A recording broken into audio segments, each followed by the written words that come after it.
날씨가 엄청 추워졌습니다.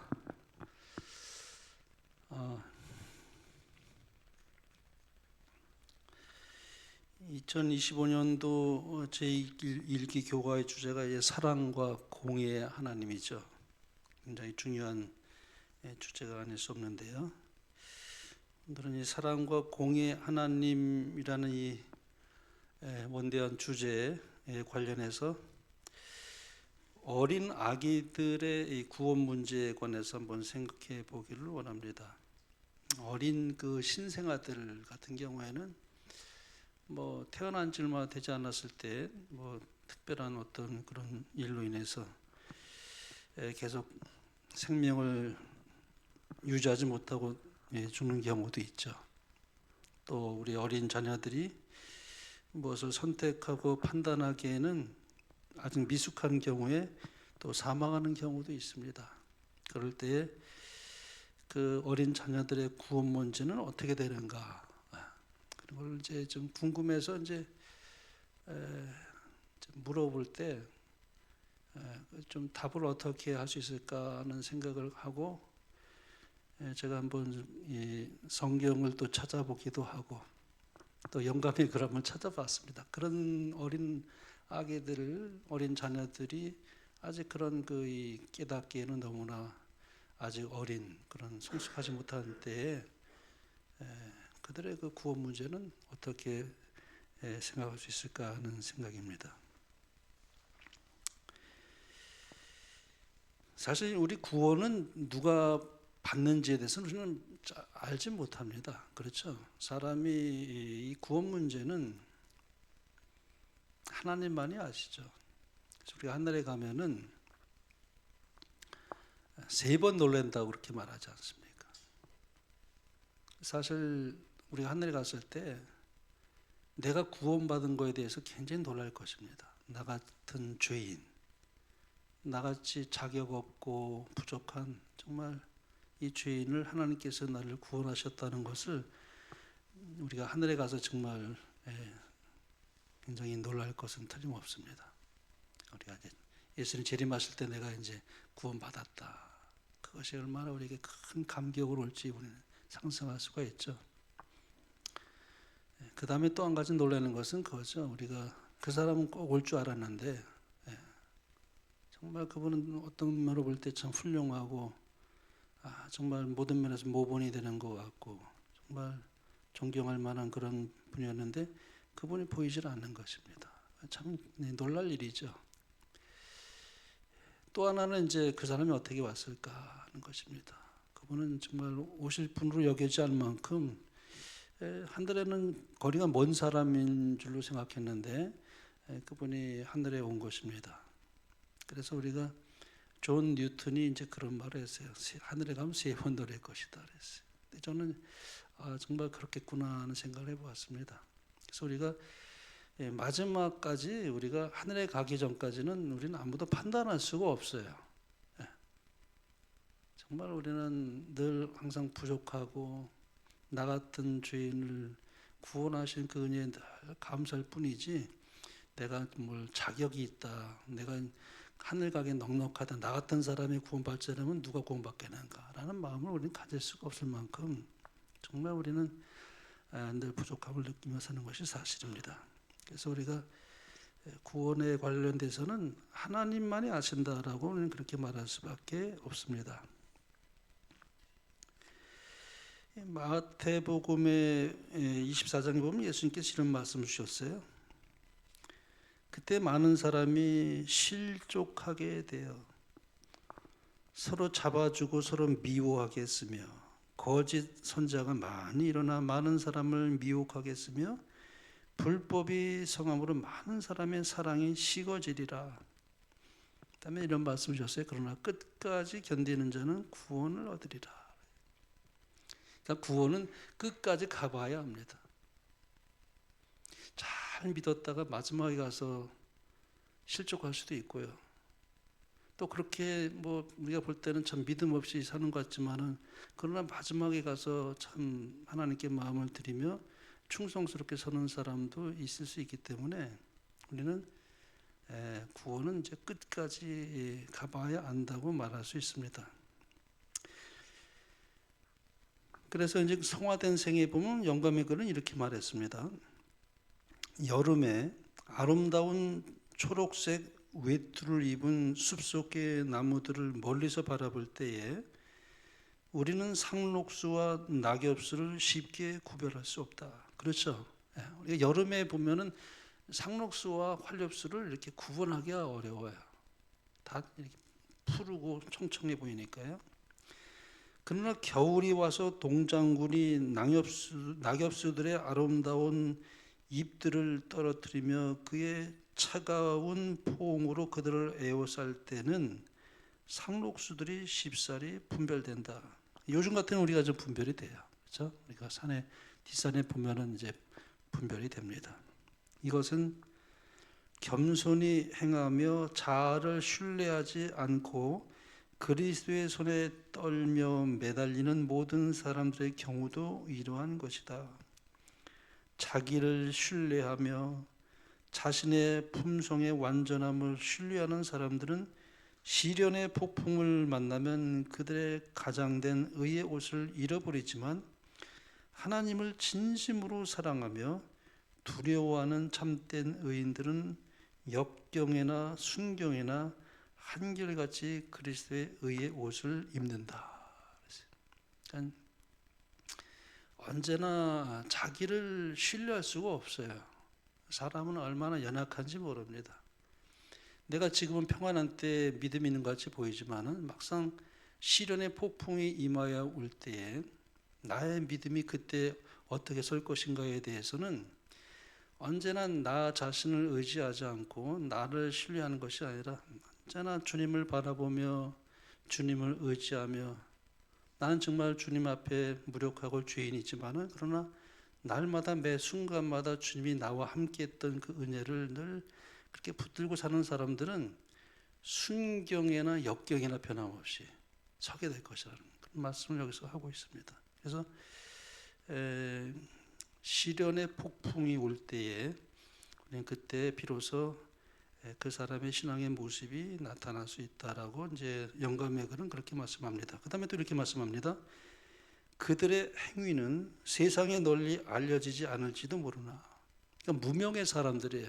어떤 분들은 꽤 많이 알려질 수도 있지만 유명인들이 많이 있지만 근데 어떤 분들은 정말 무명의 사람들이에요. 알려지지 않은 사람들이죠. 그들 자신은 날마다 악과 싸워서 시험과 불의에서 귀한 승리를 얻고 있다. 열광자는 이 조용한 일꾼들의 투정을 식별하지 못하나 마음의 은밀한 것을 보시는 하나님의 눈은 겸손과 온유함에 미치는 모든 노력을 주목하시고 그것들을 인정하신다. 품성이 지닌 순금과 같은 사랑과 믿음을 나타내기 위하여는 시험의 시기가 필요하다. 우리가 사실은 날마다 시험을 받고 있습니다. 우리가 이런저런 우리의 삶의 그런 어떤 과정을 통해서 날마다 우리가 주님을 의지하는 그런 삶을 우리가 날마다 배워가는데 그런다 그것은 이 마음속에서 이루어진 것이 되기 때문에 나타나지 않고 있지만 하나님은 그것을 주목해 보시고 그들이 그 매 순간마다 믿음을 가지고 나가는 그 모든 그들의 그 이 모습을 주목해 보시며 그들을 인정하신다고 말씀합니다. 근데 그것이 많은 사람들에게 알려지지 않을 뿐이지 그러나 그분의 그 모든 그 사람의 삶은 그만큼 신실하게 주님 안에 살아가는 사람들이 많이 있다는 것입니다. 그래서 우리는 시험의 시기가 필요하다고 말씀합니다. 자기 자신이 이 시험을 통해서 확증해 볼 수 있는 그런 또 계기를 가지게 되기 때문에 내가 이렇게 연약한 데가 있었구나라고 스스로를 또 진단해 보면서 다시 마음을 주님께 드리며 이렇게 살아가는 날마다 우리의 삶 속에서 이 시험의 시기가 필요하다는 것입니다. 자, 여기 또 하나 보겠습니다. 극렬한 시험 하나하나는 그들을 연단시키는 하나님의 대리자이다. 자, 우리가 날마다 살아가는 우리 삶 속에서 끊임없이 시험을 하나님께서 허락하셔요. 근데 그것이 다 뭐냐면 우리를 연단시키는 하나님의 대리자라고 말씀합니다. 그 시련 하나하나는 그들을 그분의 동역자로서 그들의 사업을 행하기에 적합한 사람으로 만들어준다. 각 투쟁은 의를 위한 큰 전쟁에서 맡은 역할이 있으며 매 시련은 그들의 마지막 승리의 기쁨을 더 크게 해줄 것이다. 이러한 사실을 기억할 때 그들의 믿음과 인내를 시험하는 시련을 두려워하고 피할 것이 아니라 오히려 기쁘게 받아들이게 될 것이다. 참 놀라운 말씀이에요. 우리는 시련을 피하고 싶어 하죠. 시련을 두려워합니다. 우리가 장차에 이르러 올 그 모든 환난을 우리가 두려움으로 바라볼 수도 있죠. 근데 여기 영감의 글은 오히려 그것은 피할 것이 아니라 오히려 기쁘게 받아들이게 될 것이라. 그걸 통해서 더 연단이 되는 거예요. 우리가 참 어떤 면에서 볼 때는 왜 하나님께서 이런 어려움과 시련을 허락하시는가라고 우리는 마음을 그렇게 움츠릴 수 있을지 모르겠지만, 그러나 나중에 가서는 그것이 하나님의 축복이었음을 발견할 수 있기 때문에 그것은 오히려 기쁘게 받아들일 것이다, 이렇게 말씀합니다. 그러므로 이 품성이라는 것은 위기의 때에 드러나요. 평안한 때는 잘 드러나지 않습니다. 자기도 몰랐어요. 근데 이제 어려움이 오고 시련이 오고 위기 때, 그때서 그것이 이제 나타나게 되고 또 확증하게 되고, 그리고 자기 자신을 그때 이제 진단해 볼 수가 있는 것이죠. 여기 이제 영감의 글은 또 이렇게 말씀합니다. 품성은 위기의 때에 나타난다. 보라, 신랑이로다, 맞으러 나오라는 간절한 소리가 들리고 졸던 처녀들이 잠을 깨었을 때 누가 준비되었는지를 알게 되었다. 기다리는 처녀들은 나와 맞으라는 소리를 갑자기 듣게 되었다. 그 중에 어떤 이들이 이 불의의 사태를 위해 준비하고 있었고, 어떤 이들은 준비하지 못하고 있었다. 이와 같이 지금도 뜻밖의 재난이나 죽음에 직면하게 될 어떤 사태가 생길 때에 과연 그가 하나님의 약속을 참으로 믿고 있었는지의 여부가 판명될 것이며, 또 그의 마음이 은혜로 말미암아 보존되어 있는지를 드러낼 것이다. 네, 그렇죠. 그래서 우리는 알 수가 없어요. 평안한 때는 정말 구분하기가 참 어렵습니다. 다 믿음이 있는 것 같고 다 훌륭한 것 같은데, 그러나 정작 위기 때에 그 진 모습이 드러나기 때문에 날마다 매 순간마다 주님께 마음을 드리며 살아갔던 그런 보이지 않는, 알려지지 않는 그런 그의 삶이었지만, 그러나 그 마음속에서 계속 주님과의 그 투쟁 가운데서 하나님과의 산 관계를 가지고 있었던 그 모든 것이 모이고 모여서 결국에는 품성이 그 위기 때 이렇게 드러나게 된다고 말씀합니다. 요즘 대통령의 그 계엄으로 인해서 나라가 참 크게 요동하고 있습니다. 참 얼마나 요동치고 이럴지 모르겠어요. 계엄의 잘잘못을 떠나서 계엄으로 인해서 두 편으로 쫙 갈라지는 모습을 보게 됩니다. 이쪽 편이든지 저쪽 편이든지 사람들이 수면에 완전히 떠오르는 그 모습을 우리가 보게 돼요. 그전에는 몰랐어요. 이 계엄을 통해서 완전히 수면에 드러나는 것입니다. 어느 분이 저에게 물어봐요. 목사님은 어느 편이십니까? 그래서 제가 대답했어요. 저는 이 편도 아니고 저 편도 아닙니다. 그랬어요. 아, 그럼 중도인가요? 중도도 아닙니다. 그랬어요. 그러면 어떻게 그래? 저는 하나님 편입니다. 그래서 하나님 편입니다. 하나님 편입니다. 그래서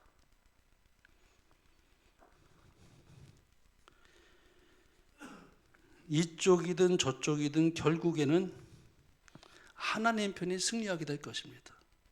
저는 그렇게 믿고 있어요. 하나님 편이 승리할 것이다.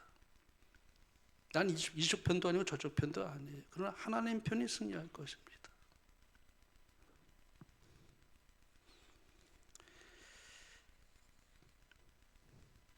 지난 한 시간에 제가 말씀드렸죠. 미국 남북 전쟁이 치열하던 때에 그 전쟁의 상황이 북군에게 아주 불리하게 됐어요. 참모들이 걱정이 돼가지고 이제 작전 계획을 짜고 있는데 어떤 참모가 말했죠. 하나님께서 우리 북군 편에 서도록 기도합시다. 그 말을 듣고 있던 사령관인 링컨이 그런 말했죠. 하나님께서 우리 편에 서도록 기도할 것이 아닙니다. 우리 북군이 하나님 편에 서기 위해 기도해야 할 것입니다. 참 나는 감동적이에요. 이 말씀 제가 늘 이 마음에 늘 이렇게 좀 간직하고 있어요. 전쟁은 결국 링컨이 지휘하는 북군의 승리로 끝나게 됩니다. 우리 한국에서도 하나님 편에 서는 쪽이 결국 승리하게 될 것이라고 저는 그렇게 믿습니다. 특히 한국에는 하나님을 믿는 사람들이 많이 있지 않습니까? 세계 어디에 이런 나라가 있습니까? 우리 한국은 정말 그리스도인들에서 큰 복을 누리고 있는 그런 나라죠. 여기 영감의 글에 이렇게 말씀합니다. 성령의 감화에 응답하는 심령은 하나님의 축복이 흘러가는 통로이다. 만일 하나님을 섬기는 자들이 세상에서 제거되고 그분의 성령이 사람들 가운데서 물러나신다면 이 세상은 사탄의 통치의 열매인 황폐와 파멸에 빠지게 될 것이다. 악인들은 비록 깨닫지 못할지라도 그들이 이 세상에서 누리는 이생의 축복까지도 저희가 멸시하고 압박하는 하나님의 백성의 임재의 덕을 입고 있다. 그랬어요. 그러니까 우리 이 땅에 한국에 하나님 믿지 않는 사람들이 많이 있잖아요. 또 뭐 우리가 참 그렇게 살지 못하는 많은 사람들이 있어서 때로는 어려움이 있을 수 있지만 그러나 하나님의 백성들이 이 나라에 많이 있기 때문에 그 백성들의 임재의 덕을 입고 있다 그렇게 말씀하고 있어요. 그래서 우리가 나라를 위해서 기도하는 많은 하나님의 백성들의 그 기도와 또 그들의 그 백성들의 그 믿음을 보시는 하나님이 있기 때문에 그 백성들로 인해서 이 나라를 축복한다 하는 그 말씀이 여기 기록하고 있지 않습니까? 그러므로 우리 하나님의 백성들이 우리 한국에 많이 있다고 하는 것은 어느 나라보다 큰 축복이 아닐 수 없습니다. 우리나라가 하나님의 선하신 뜻을 이루어 하루속히 나라가 안정을 찾고 복음을 세상 끝까지 전파하는 큰 그런 축복의 나라가 될 수 있도록 그렇게 간절히 기도할 수 있는 여러분과 제가 되길 간절히 바랍니다. 그래서 우리는 기도합니다. 내가 하나님 편에 선 것인가? 그걸 먼저 내 스스로를 살펴보고 또 우리 이 나라를 위해서 그 살아가는 많은 사람들 가운데 정말 하나님 편에 서 있는 사람들 위해서 우리가 기도해야 합니다. 그들을 통해서 하나님께서 역사하셔서 이 나라가 축복이 계속 유지될 수 있도록 그래서 복음이 계속 전파될 수 있는 복의 나라가 될 수 있도록 기도로 우리가 계속 승리할 수 있도록 그렇게 기도해야 됩니다. 하나님이 그런 그들이 그 압박하는 그들이 멸시하는 그 하나님의 백성의 임재의 덕을 입고 있기 때문에 하나님은 그래서 그런 하나님의 백성들을 통해서 그 나라를 결국 축복하고 있다는 사실을 확신할 수가 있습니다. 제가 이제 본 주제로 돌아가서요. 이 어린 자녀들의 구원에 관해서 우리가 어떻게 생각할 수 있는가?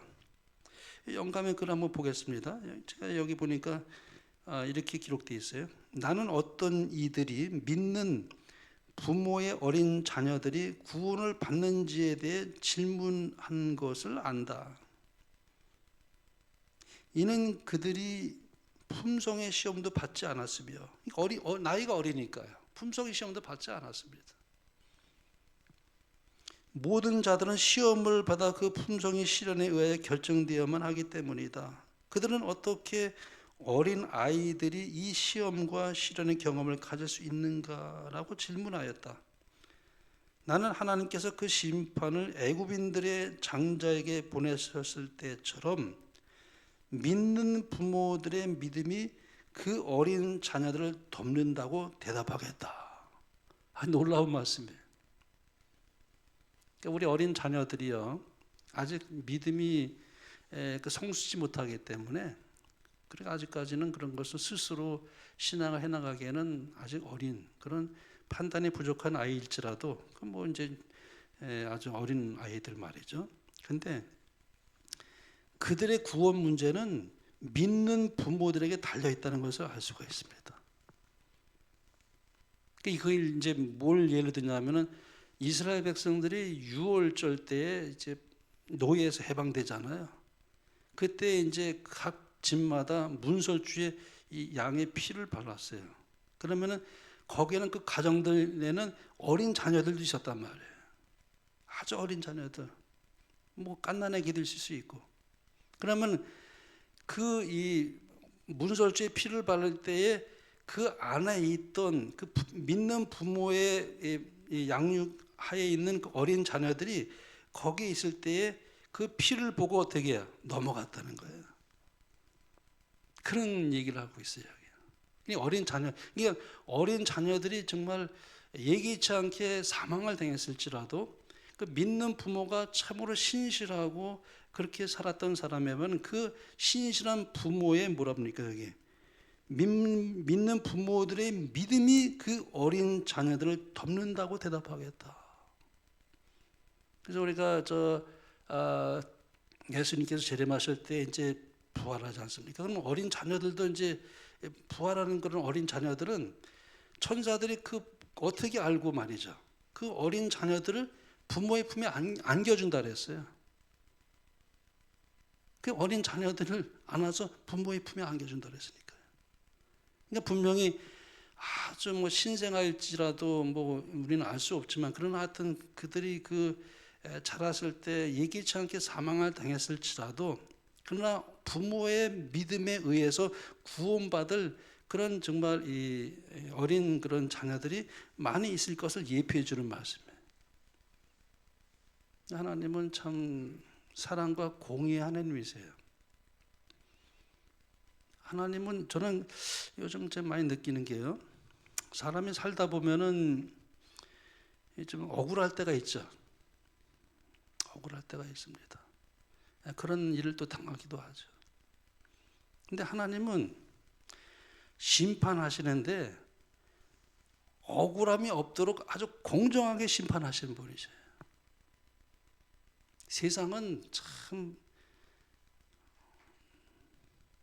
정말 제대로 재판이 안 될 때도 많아요. 그래서 억울한 일 당할 때도 참 많습니다. 또 법도 완전하지 않아요. 근데 하나님의 법은 완전합니다. 하나님의 재판은 또 완전히 공의로워요. 억울함이 없어요. 요즘 우리 세상 돌아가는 거 보세요. 얼마나 불안전하고 또 정말 답답하고 또 억울하기도 하고 그런 사람들 우리 주변에 볼 수 있죠.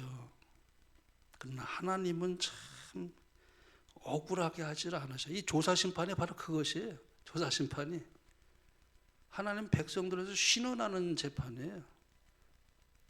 이건 복음이에요. 복음입니다. 하나님의 그분의 백성들을 억울함을 풀어주는 심판이에요.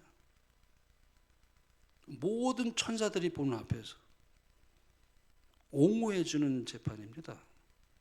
억울함이란 게 없어요. 그러니까 어린 자녀들일지라도 정말 어떤 그런 열병에 의해서 일찍 이 세상을 떠나는 경우도 있죠. 참 마음이 아프죠. 부모가 볼 땐 참 마음이 아픈 것입니다. 제가 옛날 그 송우리 교회 있을 때 참 마음이 아팠어요.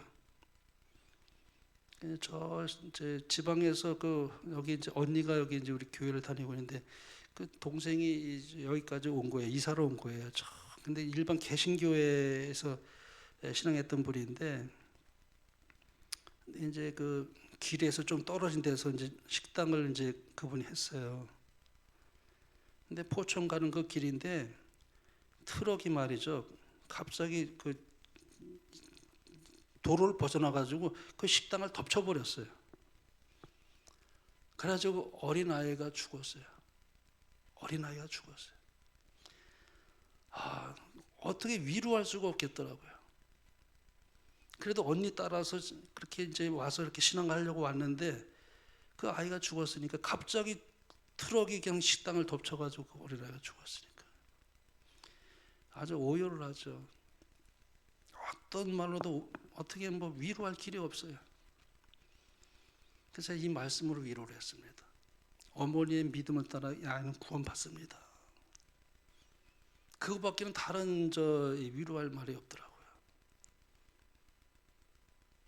근데 얼마나 거의 한 달 동안을 아주 마음을 아파하고 방문 갈 때마다 마음이 막 저려요. 그런 얼굴 모습 보는데 그래도 계속 그랬죠. 어머님의 신실한 믿음을 따라 그 아이는 틀림없이 구원받기 때문에 하나님이 절대적으로 그렇게 구원하실 것을 믿으세요. 어머님의 믿음에 구원받습니다. 근데 여기서 자꾸 아이가 생각나니까 이사를 갔어요. 저 다시 지방으로 이사를 갔습니다. 여기서 못 살겠다는 거예요. 근데 한 몇 년 후에 전화가 왔어요. 저한테 전화가 왔어요. 목사님 감사합니다. 하나님께서 우리 기도를 들으셔서 또 다른 아이를 주셨습니다. 위로를 얻고 있습니다. 신실하게 살면 우리 죽은 우리 그 아이가 다시 구원을 받는다고 하셨죠. 근데 또 다른 아이를 저희 주셨어요. 하나님, 저 목사님 너무 감사합니다. 전화가 왔었어요. 그 어머님의 신앙에 따라서 그 아이는 구원받습니다. 여기 그걸 말씀하고 있어요. 여기 보면은 속박 중에 있는 이스라엘 백성들에게 그들의 어린 자녀들을 그들의 집 안으로 모아들이고 그들의 집의 문설주에 죽임을 당한 어린 양의 피를 바르라는 하나님의 말씀이 이르러 왔다. 이는 하나님의 아들의 죽임 당하심과 죄인의 구원을 위하여 흘려진 그분의 피의 효험을 예표하는 것이었다. 그것은 그 집안이 그리스도의 약속의 구속자로 받아들인다는 표징이었다. 그것은 파괴자의 능력으로부터 보호를 받았다. 부모들은 그들에게 주어진 지시에 절대적으로 순종함으로써 그들의 믿음을 증거하였고 부모들의 믿음은 그들 자신과 그들의 어린 자녀들을 덮었다. 그들은 죽임을 당한 어린 양을 통하여 그분의 피가 예표된 위대한 제물이신 예수님에 대한 그들의 믿음을 보였다. 멸망시키는 전사는 이 표를 지닌 모든 집을 넘어갔다. 이것은 부모들의 믿음이 그 자녀들에게까지 미치며 멸망시키는 천사들로부터 그들을 보호한다는 사실을 보여주는 표징이다. 분명한 말씀입니다. 그래서 신앙의 부모 밑에서 태어난 아이들은 참 복이에요. 참 어떤 면에서 큰 복입니다. 부모로부터 이어받는 그 신앙이라는 것은 우리가 이 모세를 생각해 볼 수 있어요. 모세. 요게벳이 그 모세를 어릴 때 이렇게 사실 죽을 수밖에 없는 그런 상태였는데 아주 묘하게 역사하셔가지고 다시 그 품으로 다시 돌아오지 않습니까? 미리암을 통해서 그 아이가 모세가 다시 와요. 근데 다시 또 데려갈 때가 오잖아요. 애굽에 그 궁정에서 데려갈 때가 오기 때문에 요게벳의 그 아이를 어떻게 기억했습니까? 그 아이에게 정말 곧 뺏길 걸 알기 때문에 신앙으로 참 잘 양육을 했어요. 근데 여기 와이프는 이렇게 말했습니다. 요게벳은 여자 노예였다. 그러나 비록 신분은 낮았지만 그의 진 짐은 무거웠다. 나사렛의 마리아를 제외하고는 요게벳만큼 세상에 큰 축복을 준 여자도 없다. 그는 자기 아이가 멀지 않아 자신의 보호를 떠나서 하나님을 모르는 사람들에 의해 양육받게 될 것을 알고 더욱 열심으로 그 아들의 마음을 하늘에 연결시키기 위하여 힘썼다. 그녀는 어린 모세의 마음에 하나님을 향한 사랑과 충성심을 심어주고자 노력했다. 그 일은 뜻대로 충분히 이루어졌다. 요게벳이 의무로 알고 가르치고 자신의 평생의 교훈으로 삼았던 진리의 원칙들이 모세의 마음에 그대로 옮겨져 그를 하나님에게서 떠나지 않게 했다.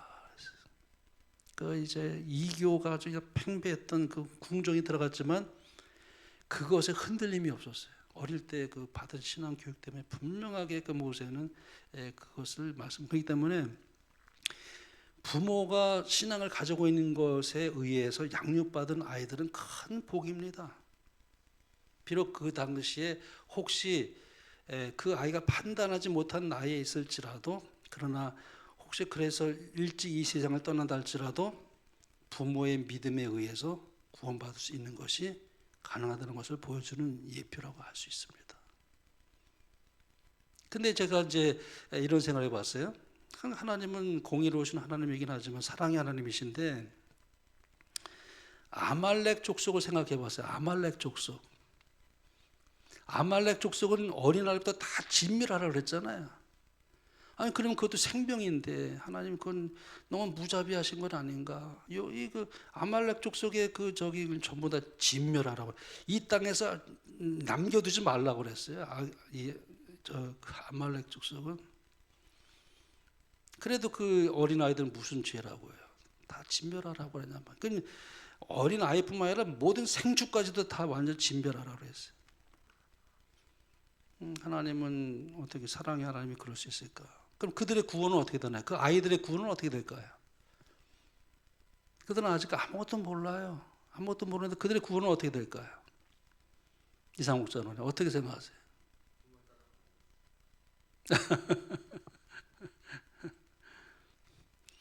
네, 그건 우리는 알 수가 없어요. 알 수는 없지만은 그러나 그들이 구원받는다는 확신은 가지기좀 어려운 건 사실이에요. 그렇죠? 왜냐하면은 그 부모에게서 그 환경에 의해서 그 만약에 계속 그들이 살았다 할지라도 하나님 보시기에 먼 미래까지 내다보시는 하나님께서 전혀 그런 가망이 없다는 것을 하나님 아시기 때문에 뭐예요? 기회를 줘도 어떻게 될까요? 살아있는 자체가 오히려 악의 그 어떤 그것을 하는 것이기 때문에 하나님의 그걸 미래를 내다보시는 하나님께서 그냥 그렇게 허락하셨다고 생각합니다. 하나님은 구원받을 수 있는 기회를 가지면은 이제 돌이킬 수 있는 사람 한 사람이 있으면은요, 그걸 찾아가서 그걸 구원하셔요, 하나님은. 우리 사복음서에 보면 그렇게 나와 있잖아요. 예수님이 그 먼 거리까지 찾아가 그 한 사람 때문에 구원하기 위해서 한 사람이라도 그렇습니다. 그리고 기회를 허락하셔요. 우리는 알 수가 없죠. 이 땅에서 일어날 일들에 대해서 전혀 알 수 없지만 그러나 하나님은 빗대로 심판하셔요. 그 사랑과 공의의 하나님이셔요. 우리는 알 수 없죠. 하늘에 가면 알 수 있게 된다고 그랬죠. 우리는 이 땅에 있는 일을 잘 몰라요. 그러나 하나님은 어떤 경우든지 사랑과 공의의 하나님이시다. 저는 그렇게 믿고 있습니다. 우리가 알 수는 없죠. 그러나 여튼지 간에 신앙을 가진 부모의 밑에 있는 그 아이는 비록 이 땅에서 그가 생명을 오랫동안 유지하지 못하고 그렇게 생명이 그렇게 됐을지라도 그 부모에 의해서 구원받으시다는 것은 굉장한 하나님의 또 놀라운 사랑과 공의의 모습을 우리가 다시 한번 보게 되는 것입니다. 마지막 심판 때 악인들이 심판의 부활로 이제 나오게 되는데 영감의 글은 이렇게 묘사했습니다. 이게 제가 이제 마지막으로 이 글을 읽고 마치겠습니다. 불이 하늘에서 하나님께로부터 내려온다. 땅이 깨어진다. 땅에 깨어진 모든 틈에서 맹렬한 화염이 터져 나온다. 모든 바위가 불이 된다. 풀물불처럼 불타는 날이 마침내 왔다. 땅의 표면은 마치 용해된 하나의 덩어리, 곧 하나의 거대한 끓는 큰 불모처럼 된다. 이때는 경건치 않은 자들의 형벌과 멸망의 때이다. 어떤 자들은 한순간에 멸망당하지만 어떤 자들은 여러 날 동안 고통을 받는다. 이게 심판의 불안이 나왔을 때 얘기입니다. 둘째 사망의 해를 입을 때 마지막 악인들이 심판받는 모습이에요. 근데 어떤 악인들은 뭐라고요?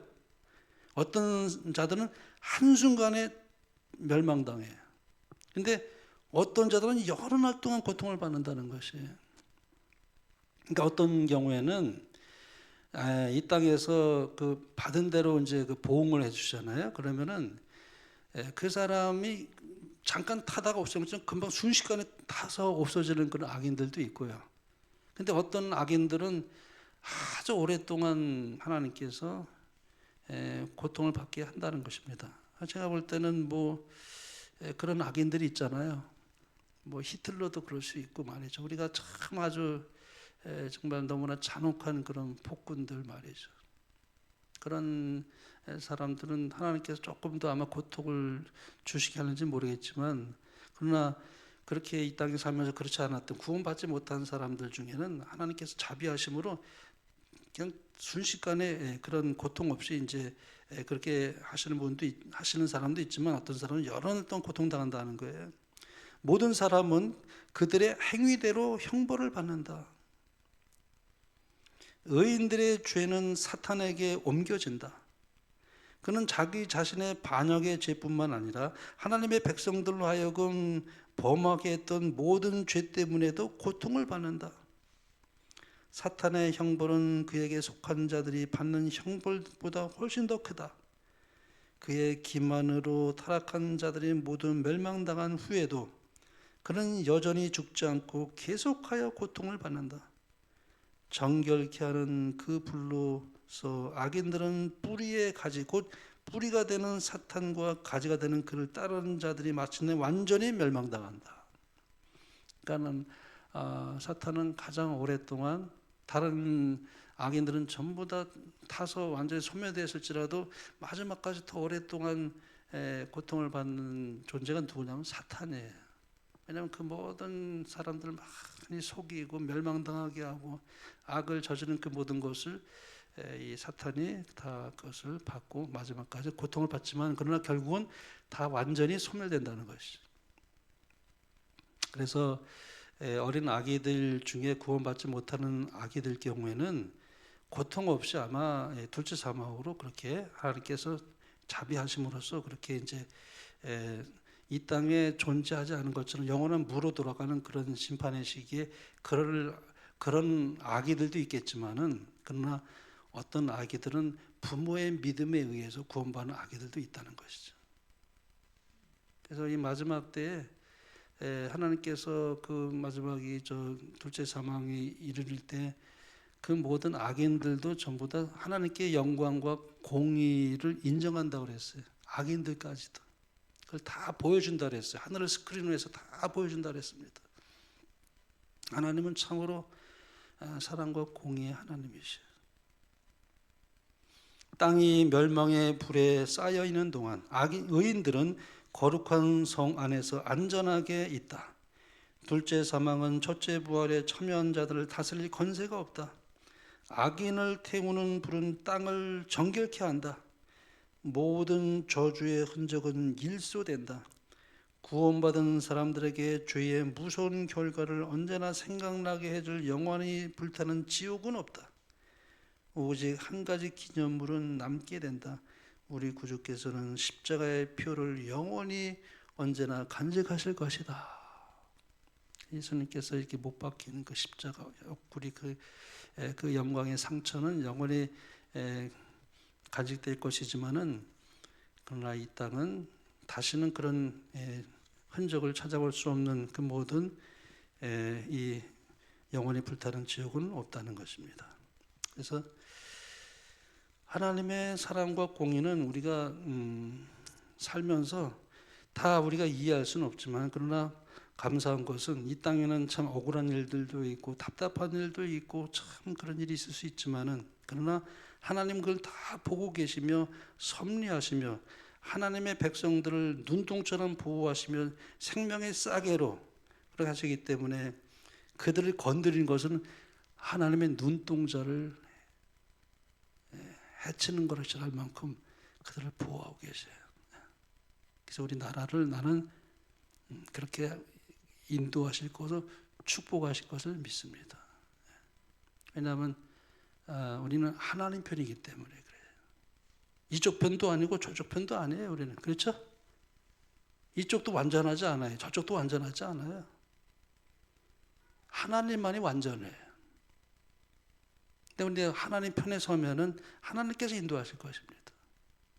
그리고 하나님께서 뜻을 이루시고 이 나라를 그렇게 또 선한 길로 인도해 주셔서 우리가 복음을 우리가 전할 수 있고, 또 우리가 그래서 우리가 양심의 자유를 가지고 종교의 자유를 가지고 이 나라에서 그렇게 후손들에게 물려줄 수 있는 그 나라가 돼서 마지막 일요일 법령이 올 때까지는 뭐 그때가 나중에 오겠지만, 그러나 그 전까지는 그래도 우리가 해야 할 일이 너무 많기 때문에 하나님께서 이 사명을 감당할 수 있도록 이 나라에 많은 복을 주셨어요. 전 세계적으로 이렇게 그리스도인이 많은 나라가 없습니다. 미국을 제외하고는. 뭐 동남아시아를 가더라도 어디를 가도 보시면은 우리나라 같이 이렇게 믿는 그리스도인이 많은 나라가 없습니다. 유럽을 가보세요. 유럽에도 마찬가지죠. 그래서 하나님께서 이 나라를 통해서 역사하시는 그 모든 분명한 섭리가 있기 때문에 그렇게 우리는 기도할 수 있는 그런 축복을 우리에게 주셨습니다.